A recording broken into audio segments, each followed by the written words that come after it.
En fait, c'est la position de l'Autriche que tout le monde connaît. Donc la tête en bas et le reste en l'air. Mais quand le ministre de la Justice s'est prononcé sur cet arrêt, les avocats de l'État ont tenu une conférence de presse et ont même dit qu'ils allaient effectivement respecter les décisions de la CEDEAO. Alors, il ne peut pas aujourd'hui dire que cette décision, il ne la connaît pas. Il avait commencé par dire que rien dans son dossier ne lui permettait pas, en fait, de parler de la CEDEAO.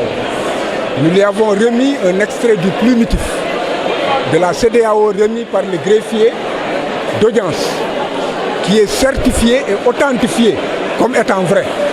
Nous lui avons remis l'original. À partir de ce moment déterminé, il n'avait plus de faux fuyants. Ce que vous avez entendu dire, c'est qu'il faudrait que nous commencions les débats.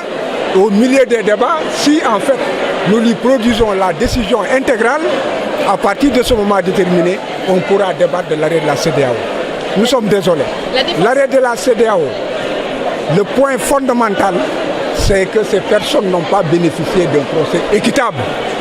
À partir de ce moment déterminé, la juridiction d'appel doit en tirer toutes les conséquences à l'entame de la procédure. Et l'annulation pure et simple, sans débat, de la décision rendue en première instance, la libération immédiate de toutes les personnes en détention. Maintenant, le ministère public avisera. Il faudrait qu'il se conforme à la jurisprudence, à la doctrine et aux instruments juridiques internationaux. Il y a des précédents. Il y a des précédents avec la Cour européenne des droits de l'homme. Comment est-ce que l'État français et les autres États membres de l'Union ont réagi pour montrer qu'ils respectaient les décisions de l'institution? Ils n'ont qu'à aller se renseigner ou apprendre. Je rectifie. Nous n'avons pas demandé en premier lieu un temps nécessaire pour préparer notre défense. Nous avons dit que les droits de la défense sont encore violés à l'entame même de l'examen de la procédure d'appel. Comment ce faisant?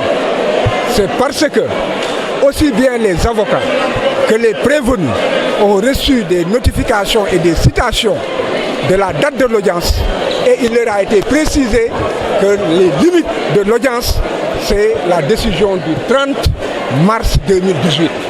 Or, la décision du 30 mars 2018 est une décision sur le fond, sur la culpabilité, sur la peine, etc. Mais avant cela, la loi dit que s'il y a des exceptions préjudicielles qui peuvent empêcher que le jugement continue, ou que parce que des droits ont été violés, ou qu'il y a des nullités textuelles ou des nullités substantielles, à partir de ce moment déterminé, la juridiction de jugement a l'obligation d'évacuer ces cautions si elles ne peuvent pas être jointes au fond. Et si elles peuvent être jointes au fond, elle le fait. Dans le cas échéant, elle les sépare. Et c'est ce que le premier juge a fait. Il a estimé que certaines questions ne pouvaient pas être jointes au fond et a mis l'affaire en délibéré et a rendu une décision avant du droit sur les exceptions. C'est une décision du 2 février.